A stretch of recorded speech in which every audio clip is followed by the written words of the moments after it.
शोले का मंजन नाम से वो प्रसिद्ध है, हमने बनवाया है। अगर आपको मंगाना है तो आप मंगा सकते हो, चाहे तो मैं उसका आपको फिर से एक बार सबको नंबर बता देता हूँ। 94-252-0-60-22। ये मोनू भैया रायपुर का नंबर है। हमें इसलिए याद है कि दिन भर उनसे काम पड़ता था, दिन भर संघ में औषधियाँ मंगाते थे, इसलिए नंबर हमें याद है, आज भी याद है, सालों से याद है। और हमारे कहने से वो औषधियाँ बनाते हैं और शुद्ध बनाते हैं। लेकिन ध्यान रखना, आप अगर गृहस्थ हैं तो उनको बताना कि हम अपने लिए चाहिए, पेमेंट करना, क्योंकि हमारे कहने से उन्होंने काम स्टार्ट तो किया था, अब लोग उनका बिल्कुल दुरुपयोग करते हैं। नहीं, आप अगर गृहस्थ हैं, कमाते हैं, तो उनसे बोलना हम गृहस्थ हैं, कमाते हैं, आप बताइए क्या राशि है, वो राशि उनसे लेना। इरुमिरादी तेल भी वहीं से मंगाना आप, और ये मंजन भी आप वहाँ से मंगाना, और जैसा वो बोलें वैसा उस तेल में मिलाकर इस मंजन को लगाना, जड़ से बीमारियाँ ठीक हो जाएगी। इतना अच्छा ये प्रयोग है। उन्हीं का तेल, उन्हीं का मंजन आप वहाँ से मंगाना। और बाकी तो महाराज जी माता जी के लिए तो वो निःशुल्क अपनी तरफ से देते आए हैं, बिल्कुल, और दे ही रहेंगे। उनका वो जो उनका सेवा का भाव है बहुत अच्छा है। आप अभी फ़ोन करो, आपको अगले दिन आपके पास मिल जाएगा वो, बिल्कुल बिल्कुल वहाँ तक वो पहुँचाते थे। उन्होंने अपनी पूरी टीम बना रखी है, पूरा उनका पूरा सिस्टम हैगा। तो 4 लोग इसी व्यवस्था में काम करते हैं कि आपका मैसेज पहुंचा, कहाँ से कैसे पहुंचना है वो उनकी जिम्मेदारी होती है कि और वो पहुंचाते हैं। आप चाहें तो वहाँ से वो मंजन भी मंगा सकते हैं, और वहाँ से वो तेल का उपयोग भी आप बहुत अच्छे से कर सकते हैं। यहाँ ये तेल और ये तेल मंजन भी आप कर सकते हैं, बहुत अच्छी बात है। कि इतना जरूर ध्यान रखना कि ये मुख्य कारण जो होता है, वो मुख्य कारण ये क्यों होता है, क्योंकि जो लोग दांत से पीड़ित हैं, वो मेरे को भी तकलीफ होती थी, मैं आपको बताऊं, ये मेरा भी प्रयोग है और लिखा हुआ भी मिलता है कि जो पायरिया से हैं उनको नमक शक्कर का अधिक सेवन नहीं करना चाहिए। एकदम प्रैक्टिकली बात आपके बीच में रख रहा हूं। आपको अगर दांत से समस्या है तो आप नमक से दूर हो जाओ, और शक्कर से तो बिल्कुल दूर हो जाओ। अगर आप शक्कर लोगे, बिल्कुल ध्यान रखना, वैसे ही आपके दर्द ज्यादा चालू हो जाएगा।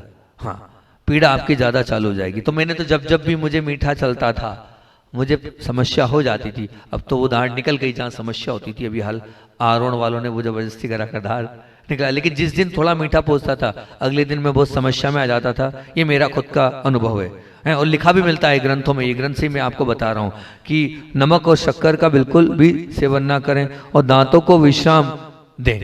यानी जिनको दांत की तकलीफ है उनको उपवास भी करना चाहिए। उपवास उनके लिए मुख्य उपचार में, जिनको दांत से वो उपचार में उपवास करें, एनिमा लें, धूप स्नान करें, है ना। और गले की सूती ऊनी लपेट, ये बहुत अच्छा प्रयोग है। आचार्य श्री जी इसको बहुत ज़्यादा पसंद करते थे कि वो लपेट आप डालना यूट्यूब पे आचार्य श्री लपेट, इसमें हमने डलवा रखा है। जब संघ में थे आचार्य श्री सबको बोले लपेट। अब मैं कब तक फोटो खींचूं, व्हाट्सएप करूं, तो मैंने उसको यूट्यूब पे डलवा दिया संघ में जब था, क्योंकि आचार्य श्री का एक पेटेंट इलाज था लपेट। अब आचार्य श्री का पेटेंट इलाज लपेट था, अब मैं लपेट किस किस को दूं, तो वो लपेट आचार्य श्री का पेटेंट इलाज था। आप डालें आचार्य श्री जी लपेट तो आपको मिल जाएगा पूरा लपेट के, वो पूरी कैसे करते क्या करते। तो इसमें भी आप गले की लपेट कर सकते हैं, है ना, मतलब ऊनी लपेट कर सकते हैं। इसमें नेति क्रिया बहुत अच्छी है।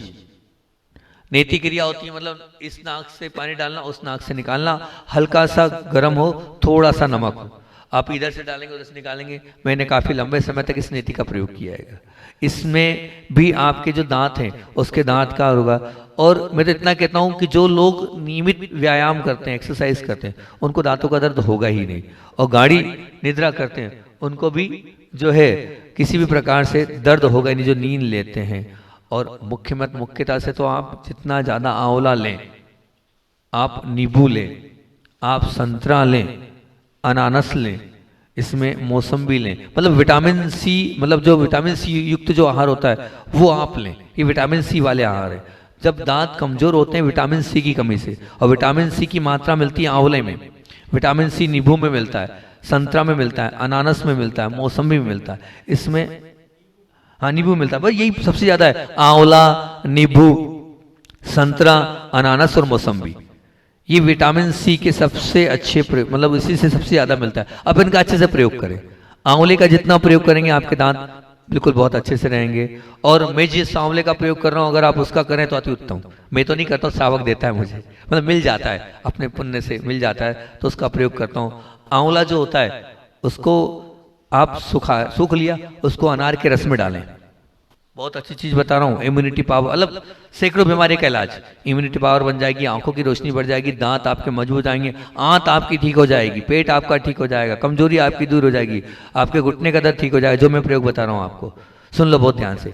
आंवले को सुखा लिया, सुखाने के बाद आप उसको डालो अनार के रस में, फिर उसको सुखा दो, सूख गया, फिर सूख गया, फिर दूसरी बार डालो अनार के रस में, फिर सुखा लो, फिर सूख गया, फिर तीसरी बार डालो, फिर अनार के रस में डालो और सूख गया।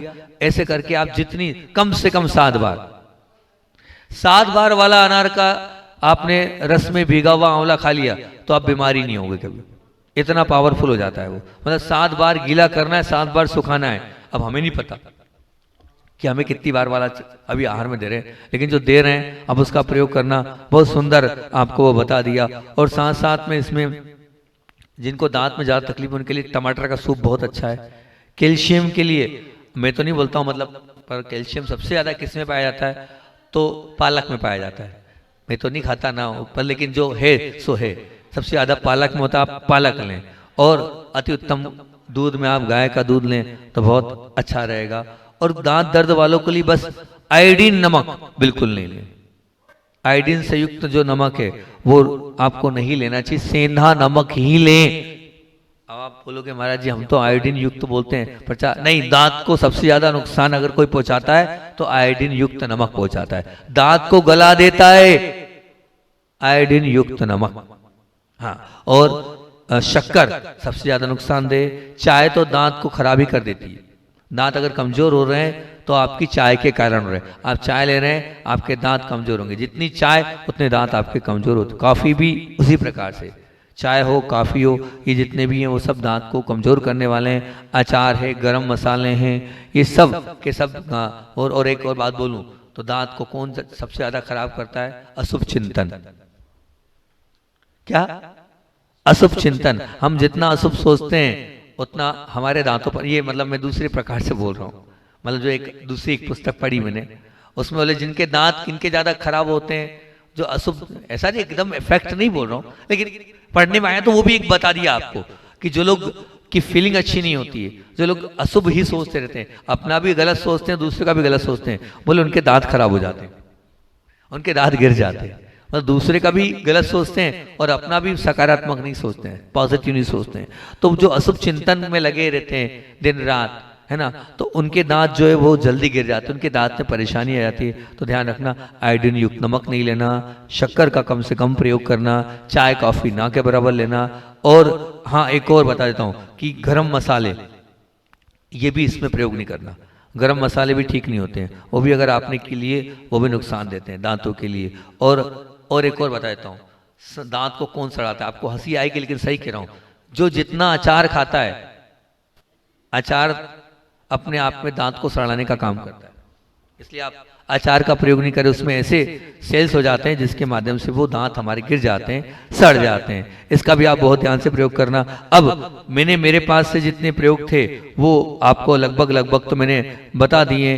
अब मुख्यतः से जो आचार्य श्री जिस पुस्तक का बार बार उदाहरण देते हैं उसके 30-40 प्रयोग और बहुत अच्छे अनुभव आ जा रहा। मैं बार बार मुझसे बोला हाँ वो पुस्तक आ गई है, बहुत सारे लोगों का मैसेज था, तो वो पुस्तक आप मंगवा लें। पूज्य संदान सागर जी ने पुस्तक भिजवा दिएगी, अनुभव हो जा रहा है। इसके ही प्रयोग में आप लोगों के बीच में रखूंगा। आज तो बहुत समय हो रहा है, टाइम ज्यादा हो रहा है, इसका प्रयोग करना। अब इसका जो है अनुभव आ जा रहा है कि दांत से संबंधित जितने प्रयोग है उसको कल बताऊंगा, तो उससे आप और उसको देख लेना, समझ लेना। उसके प्रयोग तो वास्तविकता में प्रयोगी के वो जो वेद जी ने लिखकर ही बताएं, तो सुंदर से प्रयोग कल आपको करके दांत का पूरा हमारा सिस्टम हो जाएगा। इतने रखते हैं बोधि समाधि परिणाम शुद्धि शात्मोपलब्धि शिष्य के सिद्धि चिंतामणि चिंतित जाने तामवंत मानस ममास्तु देवी। देर रात तक जागना, देर रात तक जागना रोगों का जंजाल। देर रात तक जागना रोगों का जंजाल, अपच आंख का रोग संग तन को भी रहे निढाल। अपच आंख का रोग संग तन भी रहे निढाल। निश्चित रूप से अगर आप रात में अधिक देर तक जागते हैं तो वो आपका रात का जागना आपको सबसे पहले तो आपके डाइजेशन को खराब कर देगा। आपके लिए वो जो भोजन है उस भोजन के लिए आपको उस समय ही रेस्ट चाहिए और उस समय सूर्य स्वर चाहिए, और सूर्य स्वर के साथ जब आप लेटते हैं तब वो आंतों का वो पाचन की क्रिया होती है। और अगर मान लीजिए आप लंबे समय तक रात्रि में हैं तो आंख के रोग बिल्कुल संग कर जाएंगे, अर्थात आंख की बहुत सारी बीमारियां आपको लग जाएगी और आपका जो तन है वो भी निढाल हो जाएगा। मतलब धीरे धीरे वो जो शरीर की क्षमता है वो दूर होती चली जाएगी। अब आप लोग बोलोगे कि महाराज जी आप तो रात को जगते हो, है ना, तो हमारे लिए अब आप बोल रहे हो तो वो हमारा जगना एक साधना है। अगर आप साधना कर रहे हो तो उसके लिए मना नहीं कर रहे हैं, ठीक है ना। आप साधना नहीं कर रहे हो, आप क्या कर रहे हो, आप फालतू की बात में यहाँ वहां लगे हो, इधर उधर के काम में लगे हो, वो कार्य कर रहे हो आप, है ना। उसलिए हम एक रात जागते हैं और एक रात सोते हैं, तो वो उसमें भी हम एक योग निद्रा होती है जो बहुत मांगलिक क्रिया आएगी 38-40 मिनट की होती है, वो लेते हैं हम। जिस दिन हम रात्रि जागरण करते हैं तो 38 मिनट की वो निद्रा लेकर अपने पूरे शरीर को उस रात भर की निद्रा में 38 मिनट की उस निद्रा में अपने आप को अपडेट कर लेते हैं और अपने आप को बहुत ही स्फूर्ति और शक्तिशाली बनाए। हमें कोई देखकर ये नहीं कह सकता कि आप रात में जागे हैं, ठीक है ना। तो आप हमारी होड़ नहीं करना, पर बाकी आप लोगों के लिए बता रहा हूं मैं कि आप रात में जो बच्चे आजकल जागना प्रारंभ कर रहे हैं और रात्रि में उन्होंने 12, 1, 2, 3 बजे तक जो जाग रहे हैं, ये निश्चित मान के चलना वो अनेक प्रकार की बीमारियां उनके जीवन में आएगी। वो अपनी दिनचर्याओं को बदलें और रात में ना करके वो प्रातः काल उठकर अगर निश्चित रूप से अपना वो अध्ययन करेंगे तो कई गुना ज्यादा उनको इसका लाभ मिलेगा। जो रात में पढ़ते हैं वो 4 घंटे और जो सुबह उठ के पढ़ते हैं वो 1 घंटे में आपको रिजल्ट मिलेगा। हम तो अपना खुद का प्रैक्टिकल बता रहे हैं कि हम अगर तत्वांश सूत्र का पाठ हमें याद है, हम अगर रात में करते हैं तो वही पाठ कभी 1 घंटे लग जाता है, और जब सुबह उठ के 3 बजे करते हैं, 3:30, 4 बजे करते हैं तो 10 मिनट 8 मिनट में वो तत्वांश सूत्र का पाठ हो जाता है। क्यों? रिलैक्स, शरीर पूरा रिलैक्स रहता है उस समय, और वो जो समय होता है वो पवित्र समय होता है। उस समय आराधनाएं होती है, और जितने पाप होते हैं वो कब होते हैं, जितने गलत कार्य कब होते हैं, वही राक्षस काल कहलाता है। तो उस समय ना पढ़ें आप और ना ज्यादा कार्य करें, वो राक्षस काल जो है निद्रा के लिए। आप जल्दी रेस्ट करें, जल्दी सोएं और प्रातः काल जल्दी उठें। तो वही सब हीलिंग, वही सब क्रियाएं, वही सब ऊर्जा वाली चीजें आप सुबह करेंगे तो कई गुना ज्यादा उसका रिजल्ट आपके जीवन में आपको देखने को मिलेगा, और अनेक प्रकार की बीमारियों से भी आप बच जाएंगे। हाँ, और अगर सूर्य उदय के पश्चात आप अगर उठते हैं तो निश्चित मान के चलना आपके जीवन का अस्त हो जाएगा, और सूर्य उदय के पहले अगर आप उठते हैं तो आपके जीवन में उदय ही उदय होगा और अपने आप आपका भला और अच्छा होता चला जाएगा। इसलिए आप इस बात का बहुत ध्यान रखें, हम देर रात तक ना जागें, समय पर सोएं और सुबह प्रातःकाल जल्दी उठें, तो उससे आप पेट से संबंधित बीमारी से बच जाएंगे, आँख के रोग से बच जाएंगे, और आपकी शक्ति कई गुना ज़्यादा आपकी बढ़ जाएगी अगर आप इतनी सी बात में ध्यान रखेंगे। अपना प्रवचन चल रहा है स्वास्थ्य पर, क्योंकि कल से हमने नई श्रृंखला जो आरोन में छूट गई थी, वो श्रृंखला बहुत ज़्यादा मांग है आप लोगों की, और YouTube पे भी वो प्रवचन बहुत ज़्यादा चल रहे हैं कि महाराज जी उन प्रवचनों को आप पूरा कर दो। तो वही प्रवचन कल से अपन ने प्रारंभ किए थे। कल कोई नहीं था, कम लोग थे, तो हमने कहा ठीक है यही चालू कर देते हैं। फिर आज थोड़े से मुंगावली वाले लोग बढ़ गए, लेकिन फिर भी हम जो बता रहे हैं बहुत काम की चीज़ बता रहे हैं। कल का पूरा प्रवचन हमने दांत दर्द पर दिया था। आज लगभग अधिकतर लोग उस दांत की पीड़ा से परेशान हैं, उस दांत की, कहीं किसी को कीड़े हैं तो कहीं किसी को सूजन है तो कहीं किसी को जो है कहना चाहिए खून निकलता, उन सब चीज़ों के लिए कल जो गुरुदेव से सीखा था वो सब कुछ मैंने कल के प्रवचन में शेयर किया, आप लोगों को बताया कि अचशी के माध्यम से मैंने क्या क्या पाया वो बताया। आज जो पूज्य गुरुदेव ने जिस पुस्तक के लिए बहुत ज़्यादा बोला है कि इस पुस्तक को सभी को पढ़ना, इसके प्रयोग वास्तविक में तो अनुभव हजारा के प्रयोग जो वेद जी ने अपने जीवन का निचोड़ लिखकर 1000 अनुभव उन्होंने दिए, उन अनुभव में करीब 20-25 अनुभव उन्होंने दांत के दिए। मुझे ऐसा लगता है दांत रोगी ज़्यादा है, इसलिए सबसे ज़्यादा मुझे दांत के प्रयोग यहाँ देखने को मिले, और वो अनुभूत थे, उन्होंने भी हजारों प्रयोगों किए। उसके बाद से 15-20 उन्होंने ये प्रयोग दिए हैं। यही प्रयोग आप लोगों को अनुभव हजारा के कल छूट गए थे, बाकी सबके तो मैंने बता दिए थे, वो आपको बता देता हूँ। उनके बहुत सुंदर सुंदर प्रयोग होंगे। उन्होंने दांत दर्द के लिए वो प्रयोग दिए हैं कि 4 काली मिर्च का 4 काली मिर्च को पानी में पीसकर जिस ओर दर्द हो उसके विपरीत कान में आपको डालना है, तो कान का दर्द चला जाएगा। मतलब काली मिर्च को पीसकर जहां दर्द है उसके विपरीत कान में आप डालेंगे तो आपका वो जो दर्द है दांत का चला जाएगा। और एक भृंग शंख की भस्म होती है, उस भृंग शंख की भस्म को भी अगर आप दांतों पर लगाएंगे तब दर्द चला जाएगा।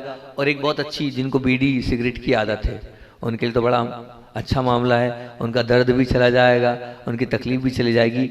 वो जो जिसे चीलम बोलते हैं, उस चीलम में वाइब्रीडिंग का पाउडर डालें आप। वाइब्रीडिंग करके एक औषधि होती है, वाइब्रीडिंग मिल जाएगी आपको बाजार में, तो काम आती है। तो वाइब्रीडिंग का पाउडर डालें, तो उस वाइब्रीडिंग के पाउडर को आपको जलाना है चीलम के अंदर, और उसको जो है उसको जैसे बीड़ी सिगरेट आप चीलम लेते हैं वैसे उसको पीना है। तो वाइब्रीडिंग के पाउडर की उस धुआं से वहां का दर्द चला जाएगा। और वाइब्रीडिंग का पाउडर अगर आपने अच्छे से इस प्रकार से चीलम लिया तो आपकी अंदर की जितनी कृमि है वो कृमि भी ठीक हो जाएगी और आपका पेट भी ठीक हो जाएगा। ऐसा ये वाइब्रेटिंग की चिलम होती है, इसका आप प्रयोग कर सकते हैं। एक प्रयोग। दूसरा प्रयोग उन्होंने बताया है कि अकौवे के पीले पत्ते लेना है आपको। ध्यान रखना, पत्ते पीले ही होने चाहिए अकौवे के, अलग अलग आते, हरे नहीं। अकौवे के पीले पत्ते लें आप, और उन पीले पत्तों को आप घी चोपड़े उन पर, और घी चोपड़ कर उसे सेक लें हल्की हल्की आंच में, और फिर उसका रस निचोड़ लें। समझना, देखो विधि से करेंगे तो आराम मिलेगा।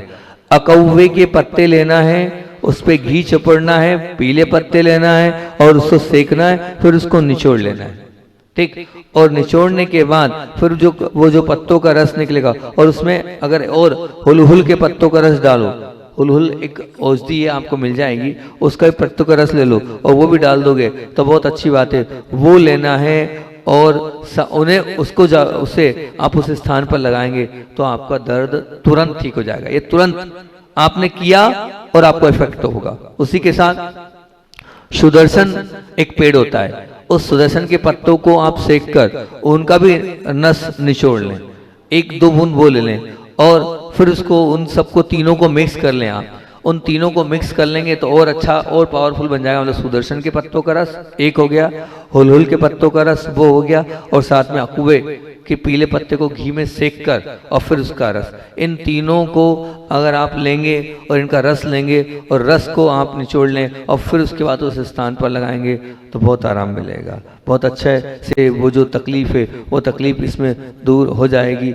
और आचार्य कहते थे कि आचार्य ने बताया कि गरम घी पुराना, जितना पुराना गाय का घी मिल जाए आप, लेकिन गाय का ही होना, ध्यान रखना, जितना पुराना होगा उतना पुराना घी लें आप, उस घी को, पुराने घी को लें आप, गरम करें आप, और गरम करने के पश्चात उससे भी अगर आप कान में डालेंगे तो आपको बहुत आराम मिलेगा। दांत दर्द में, दांत की पीड़ा में, दांत की तकलीफ में बहुत आपको आराम मिलेगा। और इसमें 2-3 प्रकार के मंजन, कल मैंने मंजन अपने तो बता दिए थे जो अनुभूत मंजन थे, लेकिन इसमें भी 2-3 प्रकार के मंजन इसमें दिए।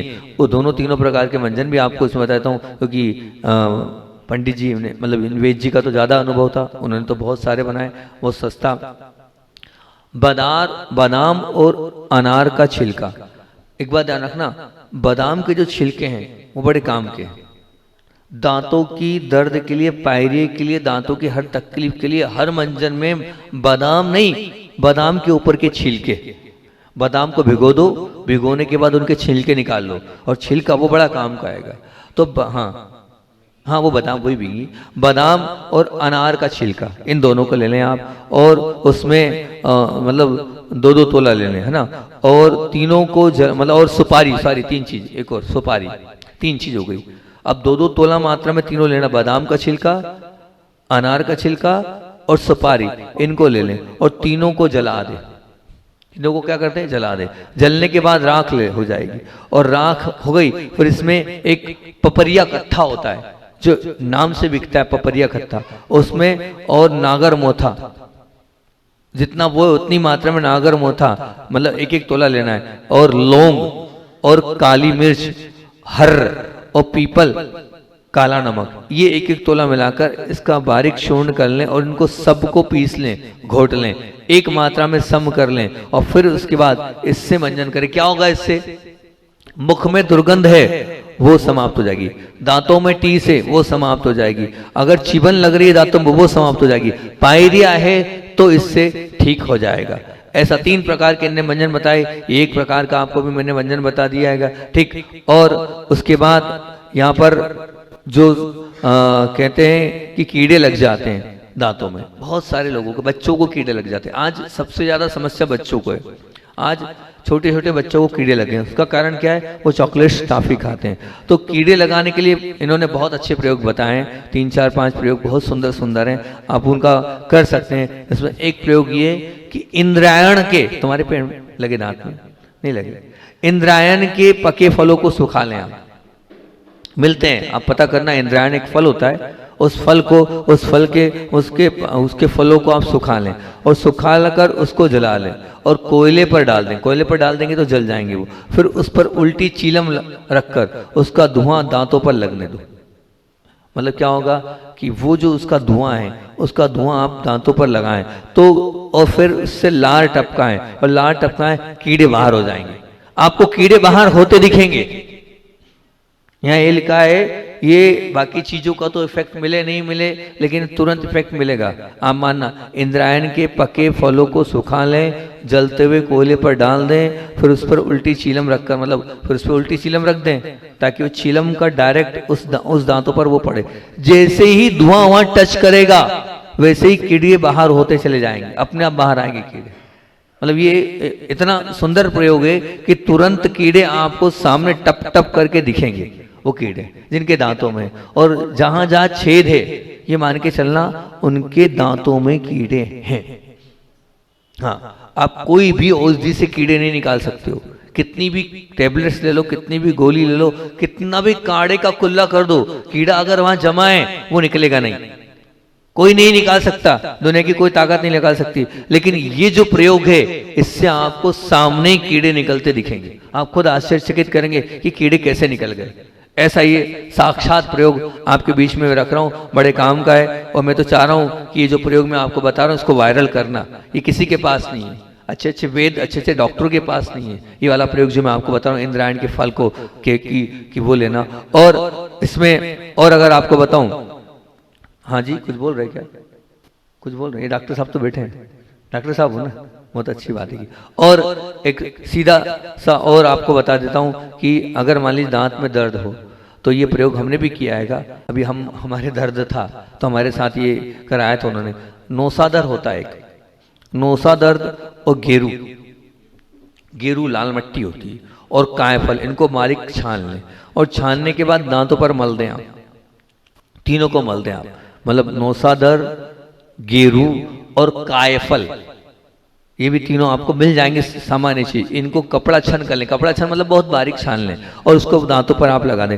जैसे ही आप दांतों पर लगाएंगे तो वह आपका दर्द जो है वो दर्द निश्चित रूप से आपका अपने आप धीरे धीरे कम होता चला जाएगा। अब उसके अलावा और अगर दर्द होता है तो यहाँ पर दांतों पर दर्द रहता है तो फिटकरी 1 तोला, ये भी अच्छा प्रयोग है। अफीम 3 मासा है ना, और आंख का अकौवे का दूध ये 2 तोला, और फिर उसके बाद तीनों को मिट्टी के बर्तन में रखकर आंख पर पकाओ। हालांकि चीज कठिन है, लेकिन आप मानना कि आप सैकड़ों मंजन और सैकड़ों औषधियां जो ले रहे हो उसका तोड़ ही ये एक बार में ठीक करने वाले प्रयोग बता रहा हूं मैं। ये जो प्रयोग आपके बीच में रख रहा हूं, जो 1-2 बार करोगे और हमेशा के लिए आप ठीक हो जाओगे।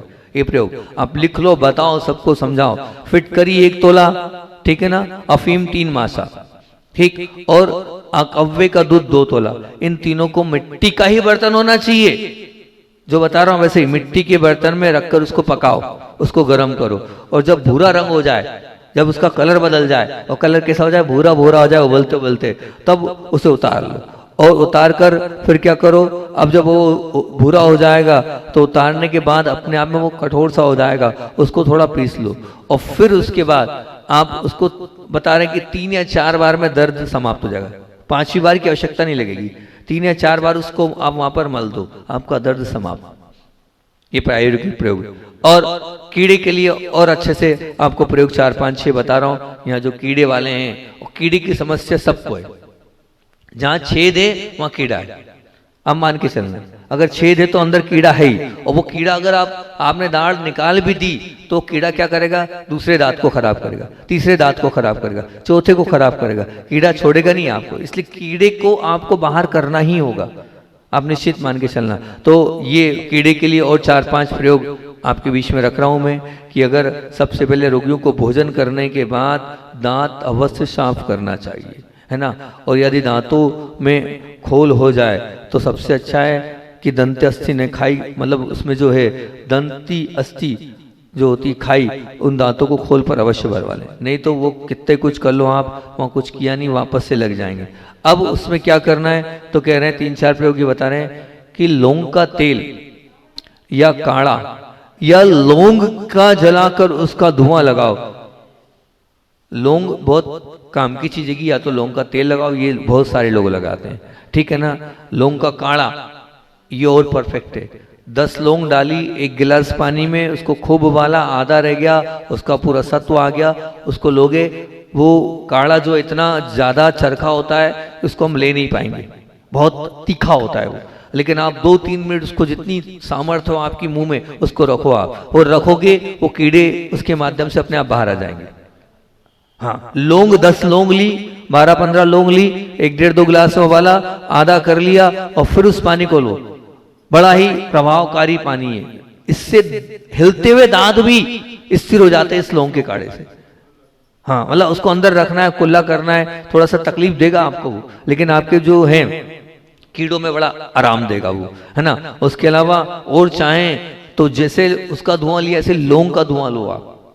लौंग का धुआं भी बड़ा काम का होता है। लौंग ली, लौंग को जलाया और लौंग के धुएं को वहां पर लिया हमने, उससे भी कीड़े जो हैं उस पर इफेक्ट, वो तो वो जो वाला वो तो है ही परफेक्ट, लेकिन ये लौंग वाला भी इसमें ले सकते हैं। पिपरमेंट आप या पिपरमेंट, कपूर और सत्व, इन ये जो है, ये जो कहलाता है कपूर है, इनका सत्व ले सकते हैं, या अजवाइन है आदि, इनका भी इन सब के साथ थोड़ी थोड़ी मात्रा में लेकर आप इनको भी धुआं ले सकते हैं। इस धुएं से बहुत आराम, सबसे ज्यादा आराम अगर कीड़ों में मिलता है तो धुएं से मिलता है। वहां धुआं पहुंचता है और वो जो है कीड़े अपने आप वहां से बाहर निकल जाते हैं। तो जहां जो वो वाली वो लेंगे तो बहुत अच्छा है।